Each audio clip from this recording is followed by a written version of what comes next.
सलमान निजामी जी, क्या आपको लगता है कि अब एग्जिट पोल आ गए, चुनाव हो गए, एग्जिट पोल आ गए, 4 तारीख को नतीजे भी आ जाएंगे और बहुत शानदार तरीके से इस बार जम्मू कश्मीर में चुनाव हुए?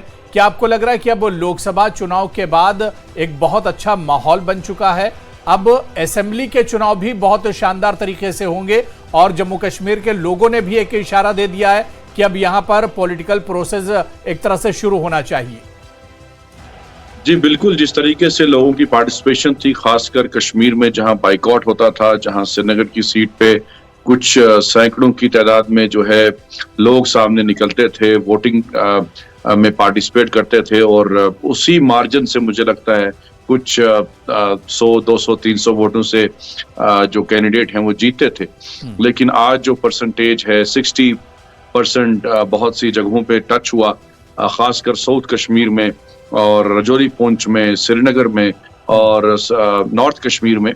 तो लोग बदलाव चाहते हैं, लोग चाहते हैं कि हमारा जमहूरी हक जो है वोट डालने का वो बरकरार रहना चाहिए। जो बाकी रियासतों में जो हक दिया गया लोगों को कि वो अपना वोट का इस्तेमाल करें, वैसे ही कश्मीर हिंदुस्तान का हिस्सा है। और जो पार्टिसिपेशन, हार जीत तो दीगर सवाल है, कौन जीतता है कौन हारता है, मेहनत तो सबने की। चाहे मैं पीडीपी की बात करूं, चाहे एनसी की बात करूं, चाहे कांग्रेस की बात करूं, चाहे डीपीएपी की बात करूं, हर एक ने लड़ाई लड़ी। और हम जमहूरी मुल्क में रहते हैं, जमहूरी निजाम को मानते हैं। हार जीत चलती रहती है, लेकिन लोगों को हक देना चाहिए। और मुझे उम्मीद है कि सुप्रीम कोर्ट ने जो गाइडलाइंस दी हैं कि सितंबर के पहले जो है असेंबली का इलेक्शन हो, और हमें उम्मीद है कि सितंबर से पहले जो है जम्मू कश्मीर में असेंबली का इलेक्शन आए। और लोगों को यकीन है इस जमहूरी निज़ाम पे, और ऐसे इख्तियार जो है कश्मीर के लोगों को जो है देना चाहिए, जम्मू कश्मीर के लोगों को, कि वो अपने वोट का इस्तेमाल करें और जिस तंजीम को वो सपोर्ट करना चाहते हैं, हराना चाहते हैं या जिताना चाहते हैं, वो दीगर सवाल है, लेकिन इलेक्शन जल्द से जल्द होने चाहिए।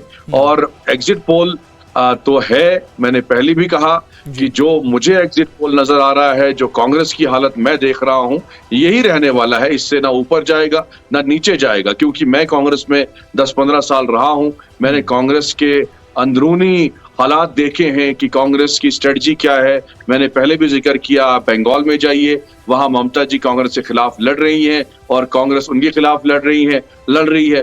तो वैसे ही इंडिया अलायंस जो है, इसमें यूनिटी नहीं थी। ऐसे ही जम्मू कश्मीर में इंडिया अलायंस में यूनिटी नहीं थी। ये एक दूसरे को धोखा दे रहे थे और वही धोखा जो है जमीन पे दिख रहा है। और मुझे उम्मीद है कि हम भी चाहते हैं कि कांग्रेस का जो है कांग्रेस रिवाइव करे, क्योंकि हमने कांग्रेस के लिए बहुत कुर्बानियां दी हैं। हमारे कायद गुलाम नबी आजाद साहब ने यूपीए 1 बनाई, यूपीए 2 बनाई, और ये हालत देख के हमें जाती तौर पे दुख हुआ कि भाई कांग्रेस को इतना तो नीचे नहीं आना चाहिए था। उम्मीद है कि 4 तारीख को कांग्रेस की बेहतरी हो और हम वही दुआ कर सकते हैं। चलिए, बिल्कुल देखना बहुत अहम होगा। हमारे साथ हिमाचल से भी एक BJP spokesperson Sandipani Bhardwaj ji हमारे साथ जुड़े हुए हैं। भारद्वाज जी, आपका भी बहुत स्वागत है न्यूज़ 18 JKLH में। मैं इकबाल तरम्बू जी आपके पास आना चाहूँगा। इकबाल जी, जो बात यहाँ पर सलमान निजामी जी कह रहे थे कि हार जीत अपनी जगह है, लेकिन बहुत अच्छा माहौल अब कश्मीर में बन चुका है। लोकसभा के चुनाव के बाद अब ये सिलसिला टूटना ना चाहिए। असेंबली के जो चुनाव है, इंतखाबात जो हैं, वो अब कश्मीर में होने चाहिए आने वाले दिनों में। लेकिन इकबाल तरम्बू जी, पीडीपी को लेकर भी अब सवाल उठ रहे हैं। आज जिस तरह का एग्जिट पोल आया, इससे लग रहा है कि महबूबा मुफ्ती अनंतनाग से अपनी सीट हार रही हैं, और इसके अलावा कश्मीर की 2 सीटों पर जहां पर पीडीपी ने अपने उम्मीदवार उतारे हैं, वहां पर भी उन्हें एक तरह से जीत मिलती नहीं दिख रही आज के एग्जिट पोल में। हाँ, देखिए अबू हुरैरा साहब, पहली बात तो ये है कि ये एक वेलकम चीज़ है कि जम्मू कश्मीर के लोग जो हैं, जो पॉलिटिकल प्रोसेस में उन्होंने पार्टिसिपेट किया। मैंने इसकी वजह आपको पहले ही बता दी, बाय एंड लार्ज क्या सबसे बड़ी वजह है। लेकिन इसके साथ साथ आपको ये याद रखना है कि हमारे जो असेंबली इलेक्शंस है ऑलरेडी 5 साल से ओवरड्यू है।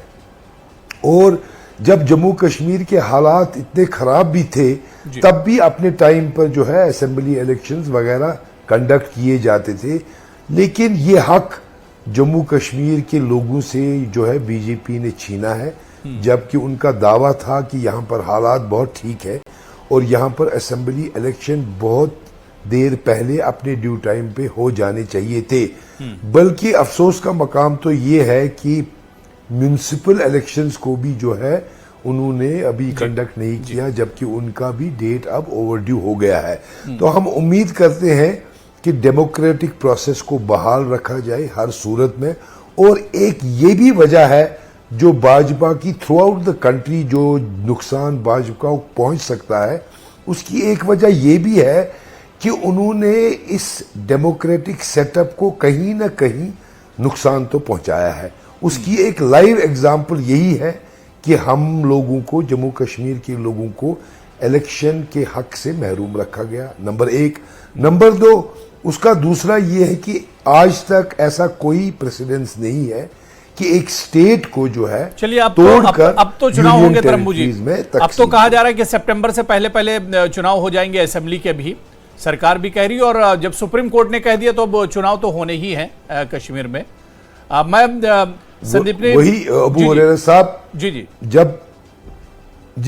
जब सुप्रीम कोर्ट ने इसमें इंटरवीन किया तो तब जाके ये डिसीजन आया, या इस तरह होम मिनिस्टर साहब ने या प्राइम मिनिस्टर साहब ने कहा, वरना असेंबली इलेक्शन की तो बात ही नहीं थी।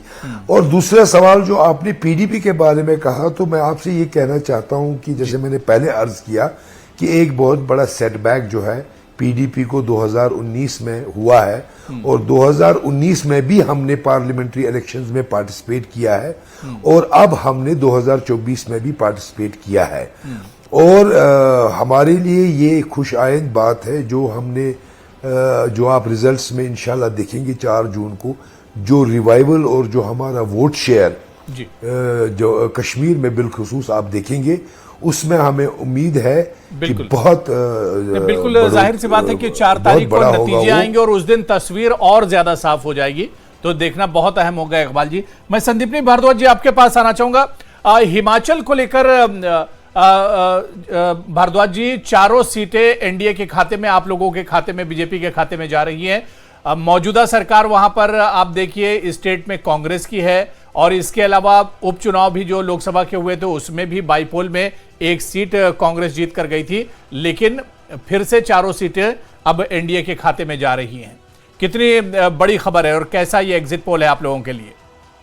ये अच्छी खबर है जी। और हिमाचल के ठंडी वादी में जी, जिस प्रदेश को माननीय मोदी जी अपना प्रदेश, अपना घर मानते हैं, उन्होंने अपना बर्तन ठीक चुकाया है। और जहां तक बात आपने पिछली कांग्रेस सरकार की कही जी, वो झूठ बोल करके सत्ता में आए, और हमारा जो डिफीट मार्जिन था वो 1% से भी नीचे था जी विधानसभा में। और उन्होंने जो आश्वासन झूठे दिए 1500 रुपए महिलाओं को, लेकिन अभी नेशनल इश्यूज पे चुनाव लड़ा है और हिमाचल प्रदेश ने 4 की 4 सीटें जो ये भारतीय जनता पार्टी के झोली में हैं।